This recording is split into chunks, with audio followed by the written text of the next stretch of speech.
আসসালামু আলাইকুম প্রিয় দর্শক, অন্য মঞ্চের আলাপচারিতায় আপনাদের সকলকে আমন্ত্রণ জানাচ্ছি। প্রিয় বন্ধুরা, প্রীতি, সালাম এবং শুভেচ্ছা নেবেন। একটু খোঁজ নিয়ে আজকে খুব ইন্টারেস্টিং একটা তথ্য পেলাম। আমার মনে হলো যে এটি দেশবাসীর জানা উচিত বা আপনাদের জানা উচিত যে ডক্টর ইউনূস লেজে গবরে করে ফেলেছে এবং এমন একটা অবস্থা করেছে যে কোথাও তিনি ম্যানেজ করতে পারছেন না। না ইকোনমি ম্যানেজ করতে পারছেন, না আইন শৃঙ্খলা পরিস্থিতি ম্যানেজ করতে পারছেন, না শিক্ষা ম্যানেজ করতে পারতেছেন, না মব কন্ট্রোল করতে পারছেন, কোনো কিছুই পারছেন না। তো এই অবস্থায় ডক্টর ইউনূস, আসিফ নজরুল, ডাস্টবিন শফিক এবং এনসিপি এরা মিলে একটা সিদ্ধান্ত নিয়েছে যে সারা দেশে তারা ব্যাপক হারে সন্ত্রাস করবে এবং সন্ত্রাস করে একদম দেশের পরিস্থিতি অস্থির করে ফেলবে এবং পরে এই ঘটনার দায় তারা আওয়ামী লীগের উপর চাপিয়ে দেবে। এবং তার কিন্তু রিহার্সেল শুরু হয়ে গেছে। এই বিভিন্ন শহরে যে হত্যাকাণ্ডগুলো হচ্ছে, র্যান্ডাম র্যান্ডাম কিলিং হচ্ছে, এগুলো সবই ডক্টর ইউনূসের এই ফেজের মেটিকুলাসলি ডিজাইন প্রজেক্ট আর কি, এগুলো চলছে। সো আপনারা জাস্ট চোখ কান খোলা রাখুন, দেখবেন যে আইন শৃঙ্খলা পরিস্থিতির এই অবনতির মুহূর্তে এই ব্যাখ্যা যদি না দেয় তখন আমাকে বলবেন যে এগুলো আওয়ামী লীগ করতেছে আর কি। আওয়ামী লীগ এমনি দৌড়ের উপরে আছে, সে তার রাজনীতি কিভাবে ফিরে আসবে এগুলো নিয়ে ব্যস্ত। এখন নিজেরা নিজেদের ব্যর্থতা ঢাকার জন্য পরিকল্পিতভাবে সারা দেশে সন্ত্রাস করবে এবং এই সন্ত্রাসের দায়টা আওয়ামী লীগের উপরে চাপাবে। তো আপনারা একটু মিলিয়ে দেখবেন। খোঁজ নিয়ে জানা গেছে যে বাংলাদেশে দারিদ্র্যের হার বেড়ে যাওয়াতে অনেকেই তাদের পড়াশোনার ব্যয় নির্বাহ করতে পারছেন না, রেজিস্ট্রেশন ফি দিতে পারেননি এবং অনেকেই এই সংসার চালানোর জন্য, বাবা মাকে হেল্প করার জন্য লেখাপড়া ছেড়ে এই কাজে যোগ দিয়েছে, অড জব করছে। তো এইটা এটা কিন্তু একটা খুব মানে অ্যালার্মিং একটা স্ট্যাটিস্টিক্স। ডক্টর ইউনূস আমাদের শিক্ষা খাতটাকে খুব পরিকল্পিতভাবে ধ্বংস করেছে। বাঙালি জাতি যেন মাথা উঁচু করে না দাঁড়াতে পারে, এটাকে যে একটা জঙ্গিবাদী ধারায় ফিরিয়ে নিচ্ছে, তার অন্যতম একটা লক্ষণ হলো যে বাংলাদেশের শিক্ষা ব্যবস্থাটাকে ধ্বংস করে দাও। এবং এটার দেখবেন যে এখন ছেলেমেয়েরা কিন্তু লেখাপড়ায় আগ্রহী না, স্কুল কলেজে ছেলেমেয়েরা লেখাপড়া করে না। আগস্টের পর থেকে যে হারে শিক্ষকদের অবমাননা করা হয়েছে, শিক্ষকদের গায়ে হাত তুলেছে ছাত্ররা, শিক্ষকদের গায়ে জুতার মালা পরিয়েছে, শিক্ষকদের ঘাট ধরে বের করে দিয়েছে স্কুল থেকে, অসংখ্য শিক্ষকের চাকরি থেকে বের করে দেওয়া হচ্ছে। এই যে শিক্ষা খাতে একটা নৈরাজ্য, শিক্ষা খাত ধ্বংস করা এবং ছাত্রদের শিক্ষা বিমুখ করে তোলা, এটা কিন্তু সবই পরিকল্পিত। বাংলাদেশটাকে ধ্বংস করার যে একটা মাস্টার প্ল্যান, তার অংশ হিসেবে এই শিক্ষা ব্যবস্থাটাকে ধ্বংস করা হচ্ছে এবং তো আমরা বুঝতে পারতেছি। শুধু যে শিক্ষা খাত ধ্বংস হচ্ছে তা না, মানে পুরো জাতিকেই কেমন একটা অস্থিরতার মধ্যে ঠেলে দিয়েছে। এবং যারা জুলাই আগস্টে বিপ্লবী ছিলেন, অনেক বিপ্লবী সেলিব্রিটিকে আজকাল দেখি হাউতাশ করতে। এই যে অভিনেত্রী বাঁধন এখন টিভিতে দেখি, বিভিন্ন মিডিয়ায় এসে বলেন যে মানে তখন তো তারা বিশাল বিপ্লবী আর কি, রাজপথে বাঁধনের মতো অনেক বিপ্লবী ছিল, তারা এখন হাউতাশ করছে। দেশের যে পাইন মারা সেটা হয়ে গেছে, এখন তাদের হাউতাশে কিছু যায় আসে না। কিন্তু কথা হইলো যে এখন এই জঙ্গিবাদী মৌলবাদী গোষ্ঠী বাঁধনদের উপরেও আহ, ঝাঁপিয়ে পড়ছে, তারাও শান্তিতে নাই। তো এই অবস্থায় মানে সংখ্যালঘু নির্যাতন তো আপনারা জানেন, সেটা তো একদম ডে ওয়ান থেকে চলতেছে। তো এই হলো বাংলাদেশের বর্তমান অবস্থা। আমি প্রতিদিন অনেক কিছু ভাবি, এই এপিসোড শুরু করার আগে অনেক কিছু ভাবি, কিন্তু ভাবি আমি কোনটা রেখে কোনটা বলি। এবং প্রতিদিন আমাকে তো অনেকেই ফোন করেন বা সামহাও যোগাযোগ করেন, তাদের অনেক অভিযোগের কথা বলেন, তাদের হতাশার কথা বলেন, ডক্টর ইউনূসের যাতা শাসনের কথা বলেন। একটু আগে একজন ফোন করে বলল যে আচ্ছা, এক বছরে কিছু স্ট্যাটিস্টিক্স কম্পেয়ার করা যায় না, যে গত বছর কি ছিল এসে এই বছরের জুলাই মাসে কি। আর কিছু না, জাস্ট যদি পণ্য মূল্যগুলো আমরা একটু দেখি, এবং সেটাও একটা ভালো, এরকম এই স্ট্যাটিস্টিক্স গুলো একটু কম্পেয়ার করা উচিত। যেহেতু সংস্কারের নামে আমাদের এমন ভাবে কনভিন্স করা হলো দেশের, বিশেষ করে শহরে এলিট শ্রেণীটাকে, যে বাংলাদেশের বোধহয় একমাত্র সমস্যা শেখ হাসিনা, উনি চলে গেলে সব ঠিক হয়ে যাবে। এখন কি হলো যে শেখ হাসিনা চলে যাওয়ার পরে দেশটা গভীর খাদে পড়ে গেছে। এর মধ্যে আবার প্রথম আলোতে একটা হেডলাইন দেখলাম, এই যে চট্টগ্রাম বন্দর বিদেশের হাতে তুলে দেওয়া যাবে না, যে হুঙ্কার ছেড়েছিলেন আমাদের সেনাপ্রধান। আমাদের বাম ওরা তো পোতায় গেছে, আগে যে গ্যাস বিদ্যুৎ বন্দর রক্ষায় যে লাফালাফি করতো বাম, ওগুলো এখন নপুংসক হয়ে গেছে, তৃতীয় লিঙ্গের অধিকারী হয়ে গেছে ওরা। তো প্রথম আলো দেখলাম আবার দালালি শুরু করছে যে কেন এই পোর্টটা ডিপি ওয়ার্ল্ডকে দিতে হবে, বিদেশিদের হাতে তুলে দিতে হবে। এই প্রথম আলো, এই ডেইলি স্টার, এরা কিন্তু দেশের স্বার্থ বিরোধী এই আন্তর্জাতিক এই টেন্ডার গুলোতে তারা কিন্তু ব্যাপক ভূমিকা রাখে। এই প্রথম আলো জুলাই আগস্টে যখন তাদের ফিল্ড রিপোর্টাররা অফিসে রিপোর্ট পাঠাতো যে রাজপথে ছাত্র ছাত্রীদের নামে যারা এসেছে এদের অধিকাংশই ছাত্র ছাত্রী না, এরা ফলস আইডি কার্ড নিয়ে নেমেছে, এরা শিবিরের জামাতের কর্মী, এসব নিউজ প্রথম আলো অফিসে যখন আসতো তখন এই মতিউর রহমান মতি ভাই এই নিউজগুলো কেটে দিত। 18ই আগস্ট এই মতিউর রহমান মতি ভাই সাংবাদিকদের সাথে মিটিং করে বলেছিল এই ছাত্ররাই বাংলাদেশকে বদলিয়ে দিতে পারে। 2-3 মাস আগে শুনলাম মতি ভাই খুব হতাশ হলেও দেখেন দেশ বিরোধী বন্দর তুলে দেওয়ার বিরুদ্ধে প্রথম আলো ডেইলি স্টার গ্রুপ কিন্তু সক্রিয়। সুতরাং একটা একদল ভয়ঙ্কর টাউট বাটপার জঙ্গিদের খপ্পরে বাংলাদেশ পড়ে গেছে। এই বাংলাদেশ উদ্ধারে কেউ এগিয়ে আসবে না। যা করার বাংলাদেশ আওয়ামী লীগকে করতে হবে, শেখ হাসিনাকে করতে হবে। বিএনপির কাছে আমাদের একটা প্রত্যাশা ছিল, কিন্তু বিএনপিও সেই জন্মের দায় শোধ করছে। যে দলটি পাকিস্তানি পৃষ্ঠপোষকতায় ক্যান্টনমেন্টে জন্ম নিয়েছিল, সেই দেশটি এই দুঃসময়ে তার রুটে ফিরে গেছে। বাংলাদেশ, স্বাধীনতা, বাংলার মানুষ, এগুলোর চেয়ে তাদের কাছে অনেক ইম্পর্টেন্ট হয়ে গেছে ক্ষমতা। সেই ক্ষমতা, যে ক্ষমতা মানুষের রায় না নিয়ে আপোষের মাধ্যমে, ষড়যন্ত্রের মাধ্যমে নিতে হবে। যাই হোক, আজকে একটু জেনারেলাইজ কথা বললাম, অনেক স্পেসিফিক টপিক আছে, সামনে আরো বলবো। উত্তপ্ত রাজনীতিতে বাজছে বহুমুখী সংঘাত সহিংসতার সুর। সেই সুরে যমুনার আকাশে চতুর্মুখী দুশ্চিন্তা ভর করেছে। প্রথম দুশ্চিন্তা সেনাবাহিনীকে নিয়ে।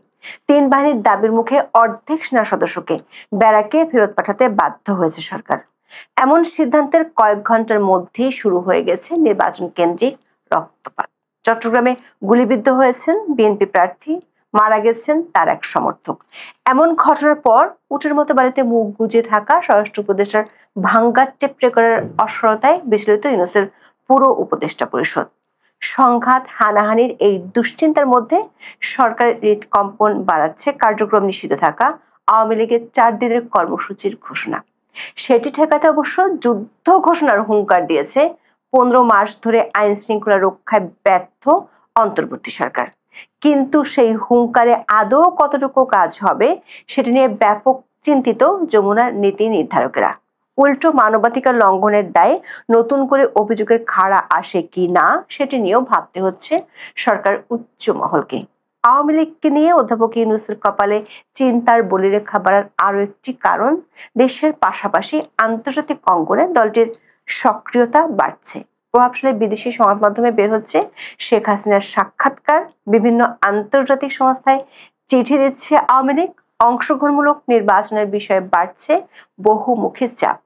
শেখ হাসিনার দাবিকে ভারত সরকারও সক্রিয়ভাবে সমর্থন দিতে শুরু করেছে বলে বেরিয়েছে খবর। আইন শৃঙ্খলার ছেলেখেলা পরিস্থিতির মধ্যে আওয়ামী লীগের হাক ডাক যখন একসাথে ছোবল মারতে চাচ্ছে, তখন অধ্যাপক ইউনূসের মিত্ররা যমুনা থেকে যোজন যোজন দূরে। সরকার প্রধান রাজনৈতিক মিত্ররাই ফেব্রুয়ারিতে ভোটের ব্যাপারে নিশ্চিত নয়। এমনকি জুলাই সনদ নিয়ে সমঝোতায় পৌঁছানোর সময়সীমা নিয়েও কারো কোনো তৎপরতা নেই।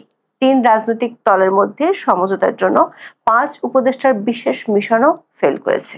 সব মিলিয়ে শীতের বাতাসের সঙ্গে বাংলাদেশে ধেয়ে আসছে রাজনীতির জটিল মেরুকরণ এবং সংঘাত সহিংসতার নতুন আশঙ্কা। শেখ হাসিনার বিরুদ্ধে হওয়া একটি মামলায় 13ই নভেম্বর সাজা ঘোষণার দিন তারিখ জানাবে আন্তর্জাতিক অপরাধ আদালত। এই মামলা শুনানিতে সাবেক প্রধানমন্ত্রীর মৃত্যুদণ্ড দাবি করেছে প্রসিকিউশন টিম। আওয়ামী লীগের আশঙ্কা 13ই নভেম্বরের পর যে কোনো দিন তাদের সভাপতির বিরুদ্ধে এমন রায় দিতে পারে ট্রাইব্যুনাল। আর তাই 10 নভেম্বর থেকে রাস্তায় নামার কর্মসূচি ঘোষণা করেছে। কার্যক্রম স্থগিত থাকা দলটি 12 তারিখ পর্যন্ত 3 দিন জেলা উপজেলায় বিক্ষোভ সমাবেশ করতে চায় আওয়ামী লীগ। এরপর 13 নভেম্বর ঢাকায় লকডাউন পালনের আহ্বান জানিয়েছে তারা। দলটির নেতারা দাবি করেছেন, ঢাকা লকডাউন কর্মসূচি যতটা সম্ভব সফল করতে চান আওয়ামী লীগের তৃণমূলের নেতাকর্মীরা। অন্যদিকে এটি ঠেকাতে সরকারের মিত্র গোষ্ঠীও মাঠে থাকার ঘোষণা দিয়েছে। এতে করে সহিংস হয়ে উঠতে পারে ঢাকার রাজপথ। সরকারের সূত্রগুলো বলছে, আওয়ামী লীগের কর্মসূচি নিয়ে সরকারও চিন্তিত। বিশেষ করে প্রায় 15 মাস মানবাধিকার লঙ্ঘনের রেকর্ডের কারণে আন্তর্জাতিক পর্যায়ে ব্যাপক ভাবমূর্তি সংকটের মধ্যে এ ধরনের কর্মসূচি ঘিরে নীতি নির্ধারকদের মধ্যে তৈরি হয়েছে উদ্বেগ। একটি অংশ মনে করছে, এই মুহূর্তে আওয়ামী লীগকে দমনের শক্তি প্রয়োগ করলে সংকট আরো বাড়বে। আন্তর্জাতিক সম্প্রদায়ের কাছে রাজনৈতিক দমন পীড়ন এবং একতরফা নির্বাচনের বিষয়টি আরো ভালোভাবে তুলে ধরতে পারবে আওয়ামী লীগ। সহিংসতার মাধ্যমে দমনের কৌশল শেখ হাসিনার প্রাসঙ্গিকতাকে দেশে বিদেশে বাড়াতেও সাহায্য করবে। আবার আওয়ামী লীগকে মাঠে ছেড়ে দিতেও রাজি নয় সরকার সমর্থক গোষ্ঠী। সব মিলিয়ে তৈরি হয়েছে উভয় সংকট। স্বরাষ্ট্র উপদেষ্টা জাহাঙ্গীর আলম 5 নভেম্বর জানান, আওয়ামী লীগের কর্মসূচি প্রতিহত করতে সব প্রস্তুতি নেওয়া হয়েছে। একই কথা বলেছেন অধ্যাপক ইউনূসের প্রেস সচিব শফিকুল আলম। তবে মাঠের বাস্তবতা একেবারেই ভিন্ন। আওয়ামী লীগের কর্মসূচি ঠেকানোর আগে খবর হলো, অর্ধেক সেনার সদস্যকে ব্যারাকে ফেরানোর সিদ্ধান্ত নিতে হয়েছে সরকারকে। দর্শক, গত 1 নভেম্বর অধ্যাপক ইউনূসের সাথে বৈঠক করেছিলেন 3 বাহিনীর প্রধান। সেদিনের ভিডিওতে আমরা জানিয়েছিলাম, সেনাবাহিনীর পক্ষ থেকে সরকারকে জানিয়ে দেওয়া হয়েছে তারা ব্যারাকে ফিরে যেতে চায়, কারণ সীমান্তে নিরাপত্তা ও প্রশিক্ষণের ঘাটতি দেখা দিয়েছে। বিশেষ করে পার্বত্য চট্টগ্রাম সীমান্তে নিরাপত্তা নিয়ে চিন্তিত 3 বাহিনী। 5 নভেম্বর দৈনিক প্রথম আলোর খবরে বলা হয়েছে, আইন শৃঙ্খলা পরিস্থিতি নিয়ন্ত্রণে দায়িত্বে থাকা বাংলাদেশ সেনাবাহিনীর 50% সদস্যকে মাঠ থেকে সরিয়ে নেওয়া হচ্ছে। মঙ্গলবার সচিবালয়ে স্বরাষ্ট্র মন্ত্রণালয়ের সভাকক্ষে আইন শৃঙ্খলা সংক্রান্ত কোর কমিটির সভায় এই সিদ্ধান্ত হয়। কোর কমিটির সভায় বলা হয়, সেনা সদস্যদের বিশ্রাম ও নির্বাচনকালীন প্রশিক্ষণের জন্য অর্ধেক সদস্যকে আপাতত সরিয়ে নেওয়া হবে। 5 নভেম্বর থেকে এই সিদ্ধান্ত কার্যকর করা হচ্ছে। এর পাশাপাশি পুলিশ হত্যার বিচার বন্ধ করা এবং গত বছর আগস্টের পরেও সরকার সমর্থকদের একের পর এক হামলা এবং হেনস্থার ঘটনায় পুলিশের বিভিন্ন পর্যায়ে রয়েছে অসন্তোষ। ফলে স্বরাষ্ট্রমন্ত্রী হুঙ্কার দিল, মাঠের কতটা প্রভাব পড়বে তা নিয়ে উদ্বেগ রয়েছে সরকারের। কারণ 5 নভেম্বর গাজীপুরে এক অনুষ্ঠানে দেশের ইতিহাসের নজিরবিহীন ভালো নির্বাচন হতে যাচ্ছে বলে ভাঙা রেকর্ড বাজিয়েছিলেন স্বরাষ্ট্র উপদেষ্টা। জাহাঙ্গীর আলম চৌধুরী বলেন, প্রশাসনকে বলা হয়েছে নির্বাচন যেন ফ্রি, ফেয়ার, ক্রেডিবল ও উৎসব মুখর হয়। নির্বাচনে কোনো ধরনের হুমকি নেই। এর মাত্র কয়েক ঘন্টার ব্যবধানে নির্বাচনী সংঘাত ঠেকাতে সরকারের সক্ষমতা কতটুকু তার প্রমাণ পাওয়া গেছে চট্টগ্রামের বায়েজিদে 5 নভেম্বর জনসংযোগের সময় গুলিবিদ্ধ হন চট্টগ্রাম 8 আসনের বিএনপি প্রার্থী এরশাদুল্লাহ। এ সময় সরার বাবলা ও শান্ত নামে আরো 2 জন গুলিবিদ্ধ হন। পুলিশ জানায়, স্থানীয় একটি মসজিদে মাগরিবের নামাজ পড়ে বের হয়ে জনসংযোগ করার সময় সরার বাবলাকে লক্ষ্য করে গুলি করা হয়। এ সময় পাশে থাকা এরশাদুল্লাহ ও শান্ত গুলিবিদ্ধ হন। হাসপাতালে নেয়ার পর বাবলা মারা যান। দর্শক, স্বরাষ্ট্র উপদেষ্টা যে বালিতে মুখ গুজে দিবার স্বপ্ন দেখছেন তা প্রমাণ হতে কয়েক ঘন্টাও লাগেনি। চট্টগ্রামে বিএনপি প্রার্থীর গুলিবিদ্ধ হওয়ার ঘটনা থেকেই সামনে প্রলয়ের ইঙ্গিত স্পষ্ট হতে শুরু করেছে। প্রশ্ন হলো, সেই প্রলয় মোকাবিলা করার আদৌ কি সক্ষমতা আছে সরকারের, অথবা মোকাবিলা করার ইচ্ছাও কি দেখা যাচ্ছে? দর্শক, সংকট যত ঘনীভূত হচ্ছে তত হাল ছেড়ে দেওয়ার আলামত পরিষ্কার হচ্ছে। মাঠ পর্যায়ে দায়িত্ব পালন করা সেনা সদস্যদের সংখ্যা অর্ধেকে নামানোর আকস্মিক সিদ্ধান্ত নিতে বাধ্য হয়েছে সরকার।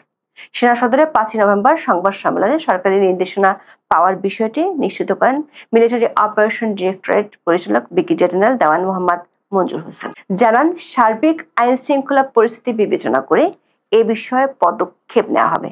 প্রশ্ন হলো, চারদিকে যখন পরিস্থিতি আরো উত্তপ্ত হচ্ছে তখন এমন সিদ্ধান্ত কেন নিল সরকার? কয়েকটি সূত্র থেকে আমরা নিশ্চিত হয়েছি, সরকারের হাতে এখন তেমন কোনো অপশনও নেই। ক্ষমতা দীর্ঘায়িত করার লক্ষ্য পূরণ করতে গিয়ে সামরিক বাহিনীকেও নানামুখী সংকটে ফেলা হয়েছে। মাসের পর মাস মাঠে মোতায়েন রেখে দুর্বল করা হচ্ছে যুদ্ধ সক্ষমতা। একের পর এক বাতিল করা হয়েছে গুরুত্বপূর্ণ প্রশিক্ষণ কার্যক্রম। সেই সঙ্গে বিভিন্ন ঘটনায় জড়িয়ে ফেলে বাহিনীর ভাবমূর্তি এবং গ্রহণযোগ্যতার সংকট তৈরি করা হয়েছে। এমন অবস্থায় কেবল সরকার উদ্দেশ্য পূরণ করতে সেনাবাহিনীকে ব্যবহার করতে দিতে চান না বেশিরভাগ কর্মকর্তা। বাহিনীর সদস্যরাও ব্যারাকে ফিরে নিজেদের পেশাদার ভূমিকায় নিয়োজিত হতে চান। ফলে অনেকটা বাধ্য হয়ে মাঠ থেকে অর্ধেক সেনা সদস্যকে প্রত্যাহারের সিদ্ধান্ত নিতে হয়েছে। সেনা সূত্রগুলো বলছে, সাম্প্রতিক সময়ে 15 সেনা কর্মকর্তা গ্রেপ্তারের পর থেকে সরকারের সঙ্গে বেড়েছে দূরত্ব। আবার গোপালগঞ্জের ঘটনার পর থেকে মানবাধিকার লঙ্ঘনের প্রকাশ্য ঘটনার থেকেও দূরে থাকতে চায় বাহিনীর কর্মকর্তারা। দেশে আওয়ামী লীগের কর্মসূচি ঠেকানোর ইস্যুতে সরকার যখন চিন্তিত, তখন আন্তর্জাতিক পর্যায়ে আওয়ামী লীগের সক্রিয়তায় চোখে আরো অন্ধকার দেখছে সরকার। ভারতের 7 সিস্টার্স জয়ের স্বপ্ন দেখা সরকারের মিত্রদের জন্য উদ্বেগ বাড়াচ্ছে দিল্লি। বিবিসি বাংলার এক প্রতিবেদনে ইঙ্গিত দেওয়া হয়, শেখ হাসিনাকে আরো সক্রিয় হতে সহায়তা করা হচ্ছে। প্রতিবেদনে বলা হয়, শেখ হাসিনা শুরু থেকেই মোবাইল ফোন ব্যবহার করছেন। খবরের কাগজ বা টিভি চ্যানেল অবাধে সার্ভ করার সুযোগ আছে। এরই মধ্যে 29 অক্টোবর বিশ্বের 3টি আন্তর্জাতিক মিডিয়া আউটলেটে একযোগে শেখ হাসিনার 3টি আলাদা সাক্ষাৎকার প্রকাশিত হয়। এসব সাক্ষাৎকার ভারত সরকারের সম্মতিতেই হয়েছে বলে পর্যবেক্ষকদের কোনো সন্দেহ নেই। মাস 3 আগে শেখ হাসিনার সঙ্গে সশরীরে দেখা করেন আওয়ামী লীগের কয়েকজন নেতা। এছাড়া দিল্লিতে সম্প্রতি মায়ের সঙ্গে দেখা করে গেছেন সজীব ওয়াজেদ জয়। বিশ্লেষকদের ধারণা, শেখ হাসিনার উপর থেকে বিধিনিষেধের অনেকগুলোই ধীরে ধীরে শিথিল করা হচ্ছে। বিষয়টিকে তারা বলছেন আনলকিং। দিল্লির অন্যতম একটি থিঙ্ক ট্যাঙ্কের সিনিয়র ফেলো শ্রুতি পট্টনায়কের ধারণা, আওয়ামী লীগকে বাংলাদেশের রাজনৈতিক ল্যান্ডস্কেপে প্রাসঙ্গিক রাখতে চায় ভারত। আওয়ামী লীগের মতো বড় একটি রাজনৈতিক শক্তির সঙ্গে ভারতের ঐতিহাসিক সুসম্পর্ক রয়েছে। সে কারণে তারা দলটিকে বাইরে রেখে নির্বাচনের পরিকল্পনা পছন্দ করছে না। ঢাকায় ভারতের সাবেক হাই কমিশনার রিভা গাঙ্গুলি দাসও মনে করেন, শেখ হাসিনার বক্তব্যের মাধ্যমে আওয়ামী লীগ নেতাকর্মীদের মনোবল চাঙ্গা করা হচ্ছে। নির্বাচনের আয়োজন এগিয়ে আসায় ভারত শেখ হাসিনার সক্রিয়তার কোনো বাধা দিচ্ছে না। আরেক বিশেষজ্ঞ অধ্যাপক বলদাস ঘোষাল মনে করছেন, শেখ হাসিনার সাক্ষাৎকারগুলোর মধ্য দিয়ে ভারতই আসলে আক্রমণাত্মক অবস্থান নিতে চাইছে।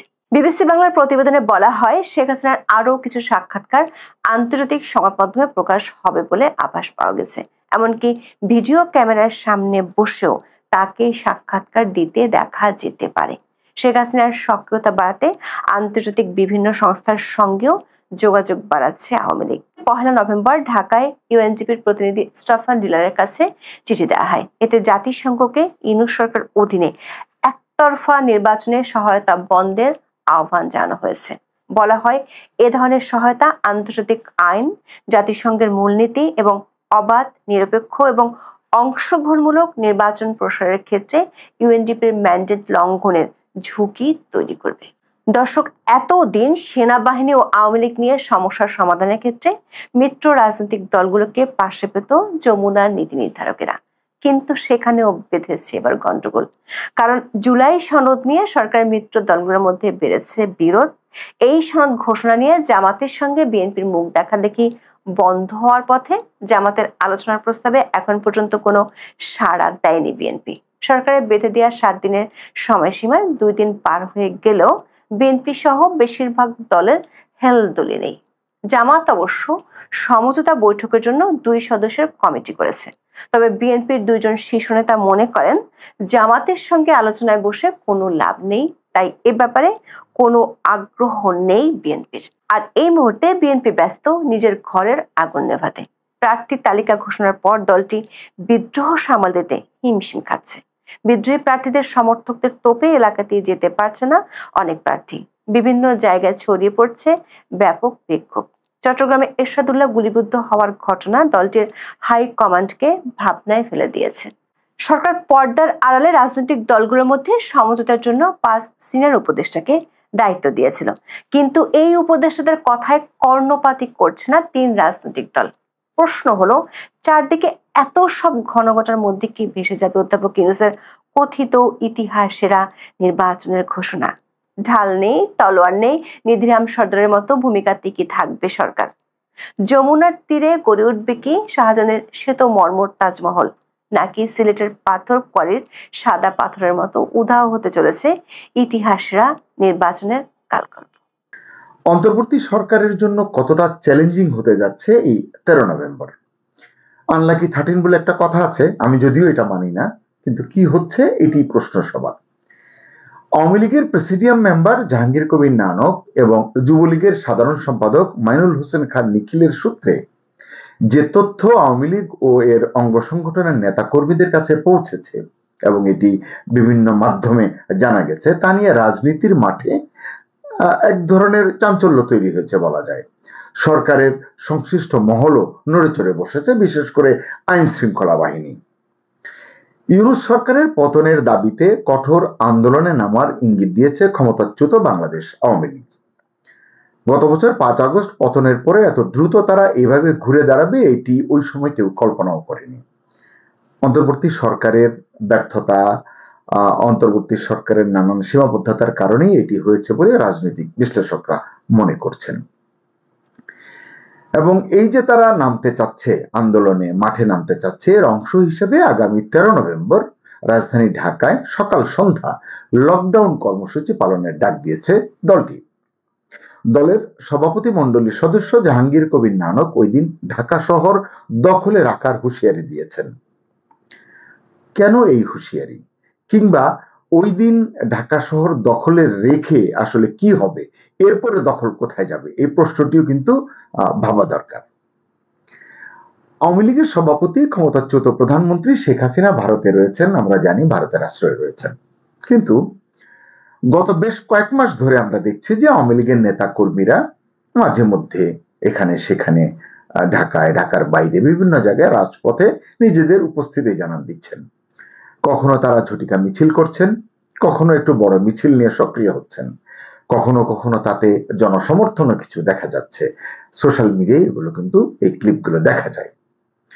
আবার অনেকে আইন শৃঙ্খলা বাহিনীর হাতে ধরাও পড়ছেন, অনেকেই ধরা পড়েছেন ইতিমধ্যে, কারাগারে আছেন অনেকে। এমন প্রেক্ষাপটে আগামী 13 নভেম্বরকে কেন টার্গেট করছে আওয়ামী লীগ, এটি একটি প্রশ্ন।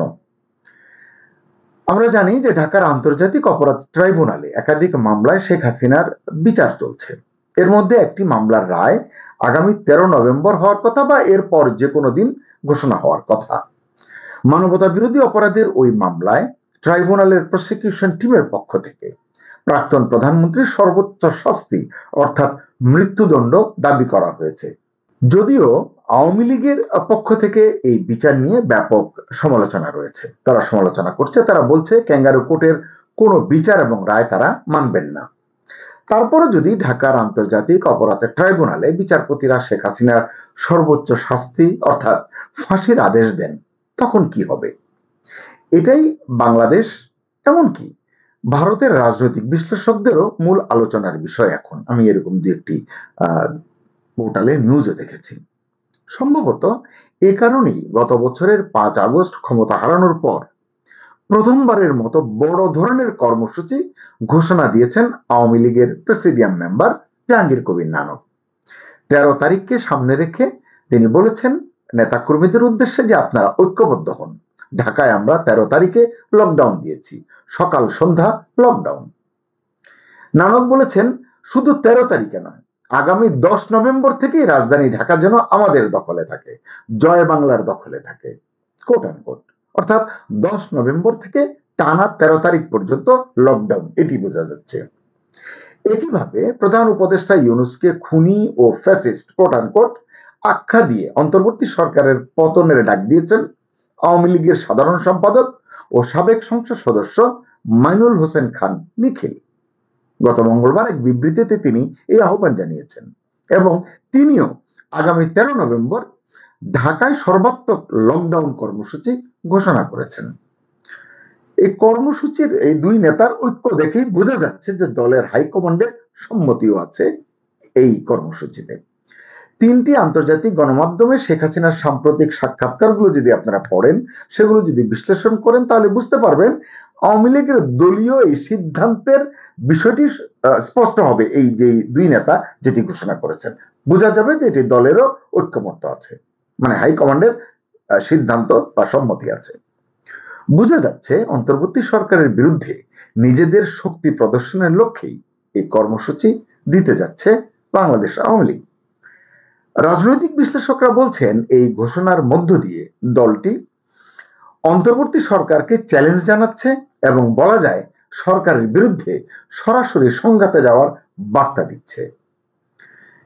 এই কর্মসূচিকে কেন্দ্র করে রাজধানী সহ দেশব্যাপী নতুন করে রাজনৈতিক উত্তেজনা ছড়িয়ে পড়ার আশঙ্কা করা হচ্ছে। তবে এই কর্মসূচি সফল করতে আওয়ামী লীগ এবং তার সহযোগী সংগঠনগুলো কতটা সফল হবে এবং পক্ষান্তরে ইউনূস সরকার কিভাবে তা মোকাবিলা করবে, এর উপরেই আগামী দিনের রাজনৈতিক পরিস্থিতি নির্ভর করছে। আওয়ামী লীগ যে শুধু রাজপথের কর্মসূচিতেই সীমাবদ্ধ নেই, এটা বোঝা যাবে তাদের অন্যান্য কর্মকাণ্ড দেখলে এবং পদক্ষেপগুলো বিশ্লেষণ করলে। সেটা কিরকম খেয়াল করুন। আওয়ামী লীগ সরকারের সাবেক পররাষ্ট্রমন্ত্রী একে আব্দুল মোমেন বেশ কিছুদিন নীরব ছিলেন, হঠাৎ করে তাকে বেশ সরব মনে হচ্ছে, সক্রিয় হয়েছেন। তিনি পশ্চিমা নীতি নির্ধারকদের দৃষ্টি আকর্ষণে কাজ করছেন। আওয়ামী লীগকে বাদ দিয়ে অন্তর্বর্তী সরকারের যে নির্বাচন আয়োজনের প্রচেষ্টা, এটিকে ষড়যন্ত্র হিসেবে উদ্ধৃত করে জনাব মোমেন এক বিবৃতিতে পশ্চিমা বিশ্ব, বিশেষ করে যুক্তরাষ্ট্রকে বাংলাদেশের রাজনৈতিক সংকট সমাধানে জরুরি হস্তক্ষেপের আহ্বান জানিয়েছেন। এটি কতটা যৌক্তিক আমি জানি না। মোমেন পশ্চিমা দেশগুলোর দ্বৈত নীতির দিকে আঙুল তুলেছেন, তুলে প্রশ্ন করেছেন যুক্তরাষ্ট্র বা যুক্তরাজ্য কি নিজ দেশে প্রধান কোন রাজনৈতিক দলকে নিষিদ্ধ করার কথা ভাবতে পারে? যদি ট্রাম্প ডেমোক্রেটিক পার্টিকে বা স্টারমার কনজারভেটিভ পার্টিকে নিষিদ্ধ করতেন, সেখানকার জনগণ কি তা মেনে নিত? কখনোই মানত না, এবং তারা আসলে এটি করতও না আমার ধারণা। এবং তিনি বলছেন যা নিজেদের জন্য অগ্রহণযোগ্য তা বাংলাদেশের জন্য গ্রহণযোগ্য হয় কিভাবে। এখন প্রশ্ন হচ্ছে যে তারা যুক্তরাজ্য বাংলাদেশের ক্ষেত্রে এটি তারা কতটা মানবে, কারণ অন্তর্ভুক্তিমূলক নির্বাচনের প্রশ্নে দেখা যাচ্ছে যে তারা চুপ করে থাকছে। আমরা দেখেছি ব্রিটিশ হাই কমিশনারকে এই প্রশ্নের উত্তর না দিতে, নীরব থাকতে। তাহলে এর ব্যাখ্যা কি, এর উত্তর কি? যাই হোক, তিনি চেষ্টা করছেন এই সংকটময় পরিস্থিতি থেকে উত্তরণের জন্য। একে আব্দুল মোমেন পশ্চিমা দেশগুলোর প্রতি কিছু সুনির্দিষ্ট আহ্বানও জানিয়েছেন। তিনি আওয়ামী লীগের উপর থেকে নিষেধাজ্ঞা প্রত্যাহারের জন্য অন্তর্বর্তী সরকারকে চাপ দিতে অনুরোধ করেছেন, তাদেরকে সকল রাজনৈতিক মামলা প্রত্যাহার করতে অনুরোধ করেছেন, দাবি জানিয়েছেন, এবং কারাবন্দীদের মুক্তি নিশ্চিতেরও দাবি জানিয়েছেন। ইউনূসের পদত্যাগ দাবি করেছেন এবং একটি নিরপেক্ষ সরকারের হাতে বা প্রশাসনের হাতে ক্ষমতা হস্তান্তরের আহ্বান জানিয়েছেন। এবং আগামী 2 মাসের মধ্যে সব মহলের জন্য, মানে সকল রাজনৈতিক দলের জন্য সমান সুযোগ তৈরি করে এমন একটি অংশগ্রহণমূলক নির্বাচনের পরিবেশ করা এবং নির্বাচন আয়োজনের কথা তিনি বলেছেন। এটি কে কতটা আমলে নেবে এটি তো এখন বলা যাচ্ছে না। এদিকে বেশ কটি আন্তর্জাতিক মানবাধিকার সংগঠন অন্তর্বর্তী সরকারের শাসন আমলে চরম মানবাধিকার লঙ্ঘনের ঘটনায় সোচ্চার হয়ে উঠেছে অতি সম্প্রতি। সেগুলো আমরা কিন্তু জেনেছি। আওয়ামী লীগের উপর আরোপিত নিষেধাজ্ঞা প্রত্যাহারেও তারা চাপ দিচ্ছে। সরকার কিন্তু এগুলোকে খুব একটা গুরুত্ব দিচ্ছে না। 3টি গুরুত্বপূর্ণ পশ্চিমা মিডিয়ায় শেখ হাসিনার সাম্প্রতিক সাক্ষাৎকার প্রচারের পর ইউনূস সরকারের চেহারা কিছুটা বিশ্বব্যাপী উন্মোচিত হয়েছে বলে বা হচ্ছে বলে রাজনৈতিক বিশ্লেষকরা ব্যাখ্যা করছেন, মূল্যায়ন করছেন। এতে তারা বলছেন যে একদিকে ইউনূস সরকার দিশেহারা হয়ে পড়ছে, অন্যদিকে আওয়ামী লীগ আন্তর্জাতিক কূটনীতি এবং আইনি উদ্যোগের পাশাপাশি রাজপথেও শক্তি প্রদর্শনে মনোযোগী হয়েছে। এই যে 10 থেকে 13 তারিখের যে কর্মসূচি, এইভাবে চারিদিক থেকে তারা অক্টোপাসের মতো ঘিরে ধরতে চাইছে, এটি বোঝা যাচ্ছে। এই বহুমুখী তৎপরতায় আওয়ামী লীগের জন্য সোনায় সোহাগা হয়েছে ভারত আমেরিকার 10 বছর মেয়াদী কাঠামোগত সামরিক চুক্তিটি। সম্প্রতি এই চুক্তি সম্পন্ন হয়েছে আমরা জানি, এবং এটি সম্পন্ন হওয়ায় এই অঞ্চলের রাজনীতির হিসাবও দ্রুত বদলে যাবে বলে বিশ্লেষকরা মনে করছেন। বিশেষ করে দক্ষিণ এশিয়ায় ট্রাম্প প্রশাসনের নয়া কূটনৈতিক ও রাজনৈতিক কৌশলের যে সূচনা হবে বা হতে যাচ্ছে সেটা ক্যাশ করতে চাইছে বাংলাদেশ আওয়ামী লীগ। এর পাশাপাশি দক্ষিণ ও মধ্য এশিয়া বিষয়ক অ্যাসিস্ট্যান্ট স্টেট সেক্রেটারি হিসেবে পল কাপুরের নিযুক্তিও এই সময়ের রাজনীতির ধারাপাত কিছুটা বদলে দিতে পারে বলে মনে করছেন রাজনীতির বিশ্লেষকরা। নভেম্বরের শেষ সপ্তাহে কিংবা ডিসেম্বরের দ্বিতীয় সপ্তাহে ভারত হয়ে ঢাকায় আসবার কথা রয়েছে পল কাপুরের। তিনি পাকিস্তানি সন্ত্রাসবাদ এবং ইসলামী জঙ্গিবাদ বিশেষজ্ঞ পল কাপুর হিসেবে পরিচিত। আপনারা সহজেই বুঝবেন পল কাপুর বহুল আলোচিত ডোনাল্ড লুর স্থলাভিষিক্ত হয়েছেন। সবকিছু মিলিয়ে বাংলাদেশের এই সময়ের রাজনীতির খেলাটা পুরো ঘুরে যেতে পারে বলে মনে করছেন বিশ্লেষকরা। দলীয় সভাপতির বিরুদ্ধে সম্ভাব্য রায়ের প্রতি অনাস্থা, মানে আইসিডি থেকে যে রায় দিতে যাচ্ছে তার প্রতি অনাস্থা এবং ক্ষোভ জানাতে আওয়ামী লীগ ও যুবলীগের নেতাকর্মীরা ঢাকার রাস্তায় নামতে চাচ্ছেন।